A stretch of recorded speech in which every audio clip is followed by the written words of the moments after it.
Hello guys, welcome back. ಮತ್ತೊಂದು ವಿಡಿಯೋಗೆ ತಮ್ಮೆಲ್ಲರಿಗೂ ಸ್ವಾಗತ. ಇವಾಗ ಅಷ್ಟೇ ಬಿಗ್ ಬಾಸ್ ಇವಾಗ ಸ್ಟಾರ್ಟ್ ಆಯಿತು. ಸೊ 5 ಗಂಟೆಗೆ ಸ್ಟಾರ್ಟ್ ಆಯಿತು. ಫಸ್ಟ್ ಕಂಟೆಸ್ಟೆಂಟ್ ಯಾರಪ್ಪ ಹೋಗ್ಯಾರ ಅಂತಂದ್ರೆ ಭವ್ಯ ಅವರು. ಸೊ ಇವ್ರನ್ನ ಸೀರಿಯಲ್ದಾಗ ನೋಡೇ ಇರ್ತೀರಿ, ತುಂಬಾ ಫೇಮಸ್ಸು. ಸೊ ಫಸ್ಟ್ ಕಂಟೆಸ್ಟೆಂಟ್ ಇವರು ಹೋಗಿದ್ದಾರೆ. ಸೊ ಇವ್ರದ್ದು ಲಿಸ್ಟಲ್ಲಿ ಇವ್ರದ್ದು ಕೂಡ ಹೆಸರಿತ್ತು. ಸೊ ಸೆಕೆಂಡ್ ಕಂಟೆಸ್ಟೆಂಟ್ ಯಾರು ಹೋಗ್ಯಾರಪ್ಪ ಅಂತಂದ್ರೆ ಯಮುನಾ ಅವರು. ಇವರು ಕೂಡ ನೀವು ಸೀರಿಯಲ್ ಆ್ಯಕ್ಟರು, ಇವರು ನೋಡಿರ್ತೀರಿ, ಲಿಸ್ಟ್ನಾಗ ಇವ್ರದ್ದು ಹೆಸರಿತ್ತು. ಥರ್ಡ್ ಕಂಟೆಸ್ಟೆಂಟ್ ಯಾರಪ್ಪ ಅಂತಂದ್ರೆ ಧನ್ರಾಜ್. ಸೊ ಇವ್ರನ್ನೂ ನೋಡೇ ಇರ್ತೀರಿ.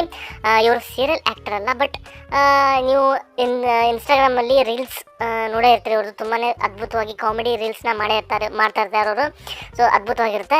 ಸೊ ಇವ್ರು ಬಂದಾಗಂತೂ ಸುದೀಪ್ ಸರ್ ಸ್ವಲ್ಪ ರಾಂಗ್ ಆದ್ರೆ ಸ್ಟಾರ್ಟಿಂಗು, ಅಂದರೆ ಒಂದು ರೀಲ್ ಮಾಡಿದ್ರು ಬಿಗ್ ಬಾಸ್ ಬಗ್ಗೆ. ಸೊ ಅದನ್ನು ತೋರಿಸ್ಬಿಟ್ಟು ಇದು ಹಿಂಗ್ಯಾಕೆ ಮಾಡಿದೆ ಅಂತ ಹೇಳ್ಬಿಟ್ಟು ಅವ್ರ ಹತ್ರ ಆನ್ಸರ್ನ ಕೇಳ್ತಾಯಿದ್ರು. ಸೊ ಅವರು ಸ್ವಲ್ಪ ಶಾಕ್ ಆಗಿ ಅತ್ತೇ ಬಿಟ್ರು ಅಂತ ಹೇಳಿ ಸ್ವಲ್ಪ ಸೊ ಆಮೇಲೆ ಸಮಾಧಾನ ಮಾಡಿಬಿಟ್ಟು ನಾನು ಸುಮ್ಮನೆ ಕಾಮಿಡಿ ಮಾಡಿದ್ದು ಅಂತ ಹೇಳ್ಬಿಟ್ಟು ಸಮಾಧಾನ ಮಾಡಿದರು.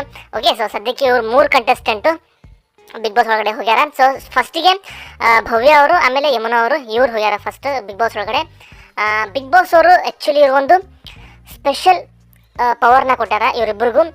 ಇವರು ಕನ್ಸ್ಟ್ರಕ್ಷನ್ ರೂಮ್ನಾಗ ಕುಂತು ಯಾರು ನರಕಕ್ಕೆ ಹೋಗಬೇಕು, ಯಾರು ಸ್ವರ್ಗಕ್ಕೆ ಬರಬೇಕು ಅನ್ನೋದನ್ನು ಅವರೇ ಡಿಸೈಡ್ ಮಾಡಬೇಕು. ಯಾವ ರೀತಿಯಪ್ಪ ಅಂತಂದ್ರೆ, ಸೊ ಇವಾಗ ಇವರೆಲ್ಲ ಬರ್ತಾರಲ್ಲ ಬಿಗ್ ಬಾಸ್ ವೇದಿಕೆ ಮೇಲೆ, ಅವ್ರು ಮಾತಾಡೋ ಶೈಲಿ ಅಥವಾ ಅವ್ರ ಬಿಹೇವಿಯರ್ನ ನೋಡಿಬಿಟ್ಟು ಅವರು ನರಕಕ್ಕೆ ಹೋಗಬೇಕು, ಸ್ವರ್ಗಕ್ಕೆ ಹೋಗಬೇಕು ಅನ್ನೋದನ್ನು ಇವರು ಡಿಸೈಡ್ ಮಾಡೋ ಹಾಗೆ ಒಂದು ಪವರ್ ಕೊಟ್ಟಾರ ಬಿಗ್ ಬಾಸ್ ಅವರು. ಸೊ ನೋಡೋಣ ಯಾರನ್ನ ಇವರು ಸ್ವರ್ಗಕ್ಕೆ ಕಳಿಸ್ತಾರೆ, ಯಾರು ಇವ್ರನ್ನ ನರಕಕ್ಕೆ ಕಳಿಸ್ತಾರೆ ಅಂತ.